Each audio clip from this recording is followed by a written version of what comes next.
Hello everybody and welcome back to another feature at Newbury 4x4.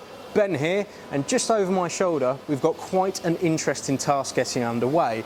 Defender 110, ex-military vehicle, engine unfortunately has gone pop, so it's having a transplant from this donor Discovery 1. It's a naturally aspirated diesel engine coming out and a more modern turbocharged diesel going in. More details to follow. Stand back.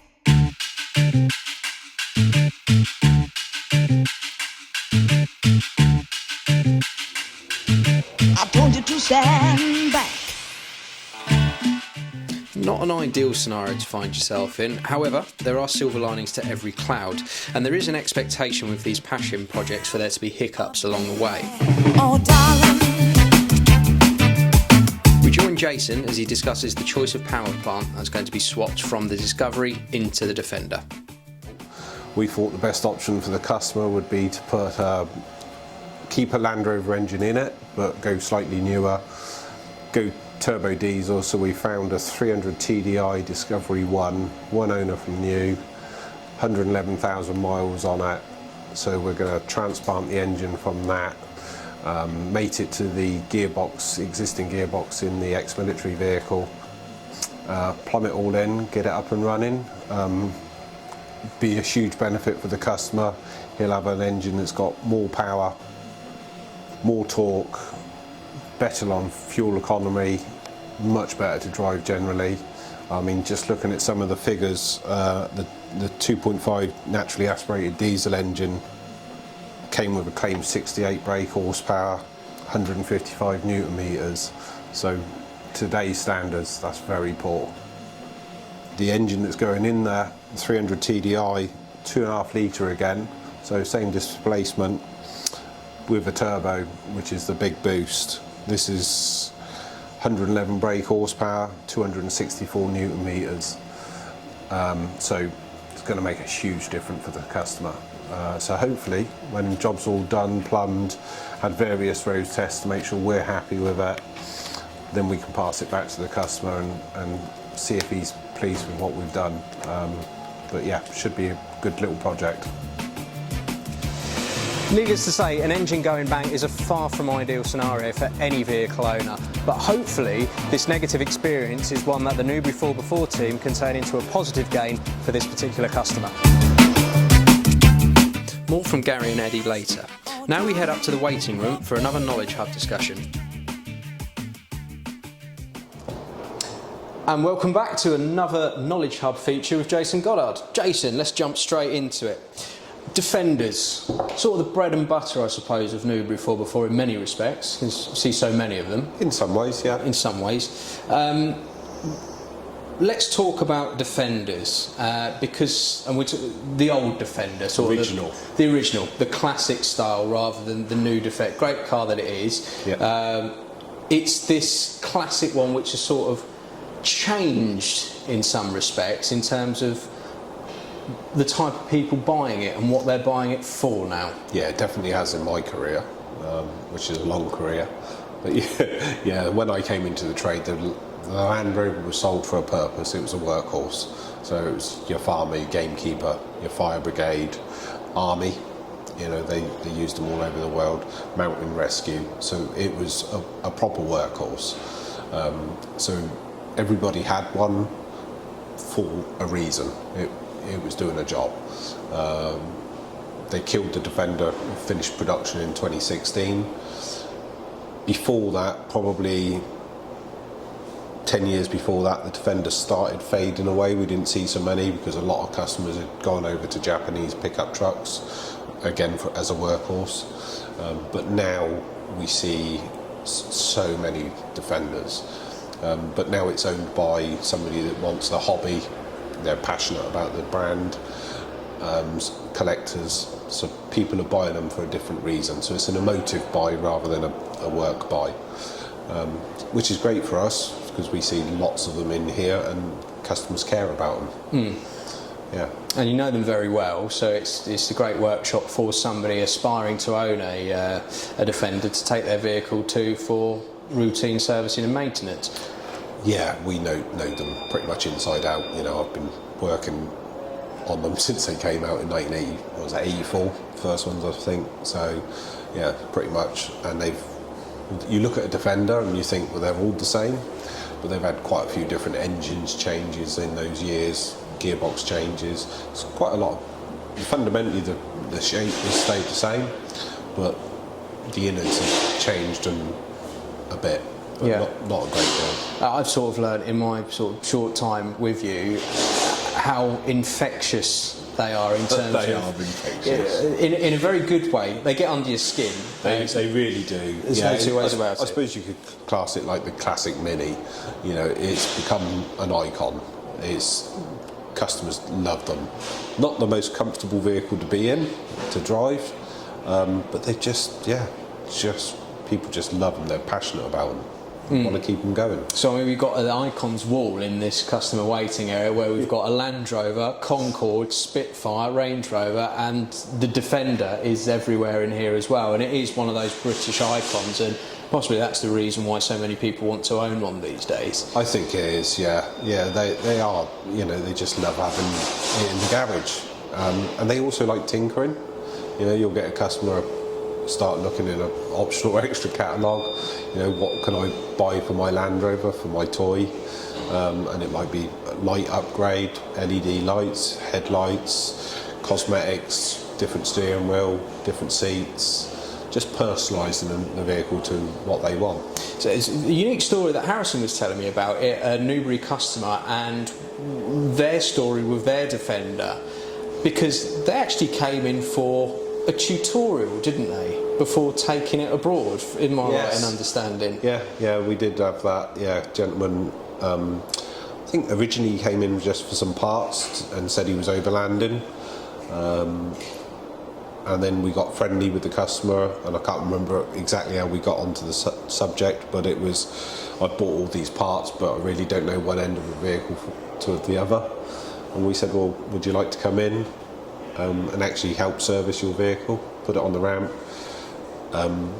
One of my senior technicians worked with him, just showed him what all the components are, where the different filters are, what to check, how to check your levels.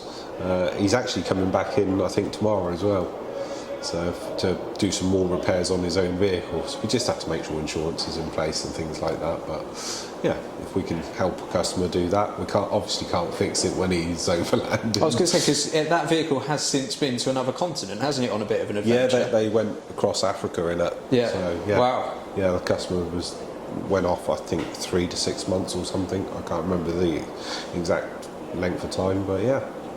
So it's not just about keeping Defenders on the road and in good condition so that the customers could enjoy them, but it's also, in many respects, examples like that, about helping customers achieve a little bit of a dream for what they want to do with the vehicle when they own it, because these do go on adventures, don't they? Yeah, definitely. We're here to help. Sometimes I might have to say no, but the only hurdle really we had at that time was to make sure that he was insured to be in the workshop. So a quick phone call to our insurance company to say that. I think, if I remember rightly, we got him just to sign a disclosure saying if he injured himself. It's the world we're living in, isn't it? It is, yeah. But yeah, it's great to be able to do that and help customers be that, not just that person, that company that takes money from them, but yeah, help them out, and so they can go off on their trip with a bit more knowledge. Yeah, definitely. So routine service and maintenance obviously covered, and like you said, the guys in that workshop know Defenders inside out. Yep. Other bits and pieces that I've seen, so upgrades, because people like to make these vehicles their own, don't they? They definitely do. You've sort of evolved a catalogue of components and parts and upgrades. What's sort of the most unique thing you've done on a Defender? Unique? Ooh, that's a good question. Unique. To be fair, I can't think of anything that's been... I've seen lots of roof tents, I've seen lots of winches, light bars... Yeah, winches and light bars and LED bumpers, daytime running lights, things like that. That's quite usual. That's your run-of-the-mill sort of stuff. But something that's... that's the norm. really. They might want to change the wheels. The odd one that you get sometimes is I want to lower my Land Rover. Right. It's not a sports car, No. but at the end of the day, if you're not going to drive it off-road and you want it to sit a bit lower, Slam it. but yeah, we're all different and we all have different interests in what we want. That's what's nice about it, because I see, and I think that's why they get under your skin, because once you've seen so many different Defenders, seldom are they ever the same, the ones passing through the workshop, and I think you end up having your own ideas what you'd want to do with yours if you had one. Shooting wagon, thinking about unique ones, that was quite a sort of like something to be used on an estate somewhere with the seating in the back for the former military one. That was quite an interesting project. We've had the former military vehicles in and then put all new bench seats in the back, new canvas on there, and again, carrying the guns across the shoot fields, perfect for that. So that's definitely one that we've done. You see the odd ex-military vehicle, which is ex-ambulance, Red Cross ambulance. We don't do the conversions here ourselves, but they have those converted these days to go overlanding, and it becomes your camper van. So what once had an injured soldier in the back is now your living quarters. Yeah. So that's quite unique, really. Right, so have you got any sort of buying advice for somebody that might be looking into a Defender for the very first time? They're new to the brand, they're one of these customers who are now buying them as a passion project. What would your advice to them be? Do some research. They can be a money pit. The main things you want is a really good solid chassis underneath. They do rot out. It's just an Achilles heel, whatever you want to call it, but they do rot out, and you're in for thousands of pounds if you've bought one with a rotten chassis. They can be patched, but if one's gone bad, it's going to need a new chassis, and like I say, that's sort of 5-6 days work to put a new chassis in, so expensive.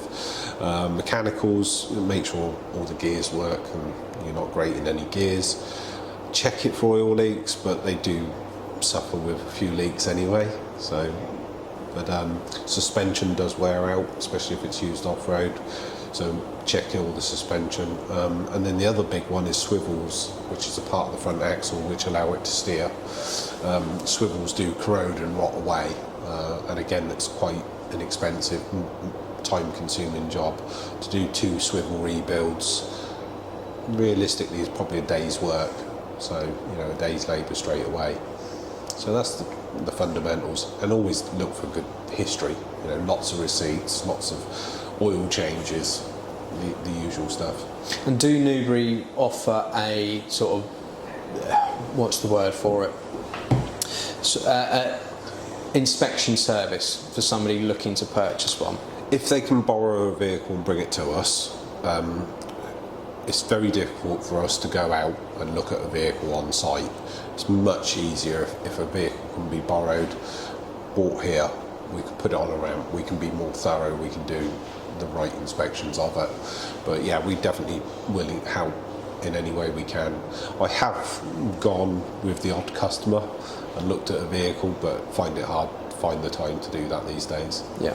And are there any sort of rare ones to look out for? Any niche vehicles? I mean, you and I like our sports cars, and we know that there are certain models within certain brands' ranges that are ones to look out for. Does the Defender have a particular one to look out for? Not really. The obvious ones are, did you want a commercial vehicle, so no windows, no rear seats, or do you want to take passengers? You can convert the commercial ones. You can cut holes in the side panels and put windows in there, and they look almost factory. You can put seat belts and seats in the back, but that's the main difference. But trim models, there are different models, but it's not great shakes in between them. Oh, interesting. Well, there we go. A little bit of Defender talk, and if it's not out already, there will be a blog post going on the Knowledge Hub with a little bit more about the Defender. Yep. It's a nice bit of plug in there, isn't it? So if you're interested in discovering a little bit more about Defenders, reading up on what Jason's got to say, head over to the Knowledge Hub. I think I can probably do this here. via the link below, and that will take you through to the Knowledge Hub. Jason, thanks for the chat again, mate. Lovely. Appreciate it. Thank you. Take care. See you soon.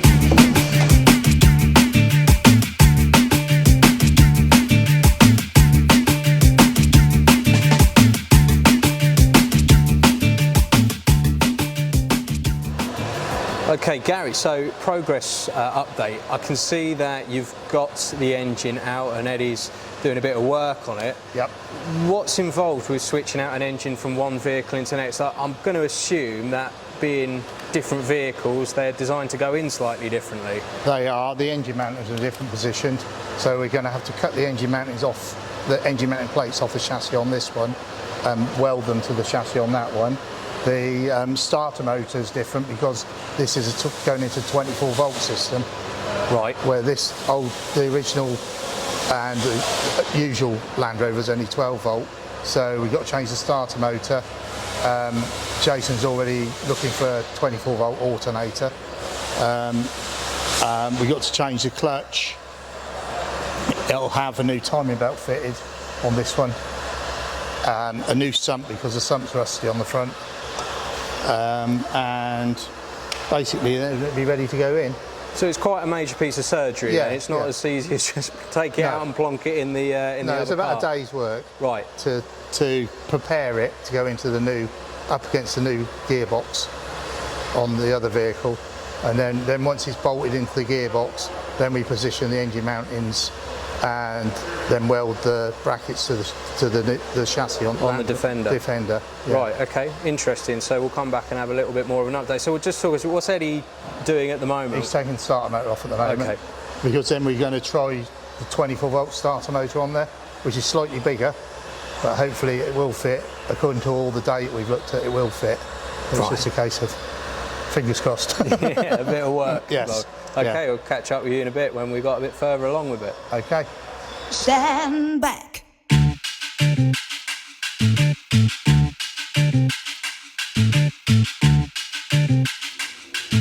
I told you to stand back.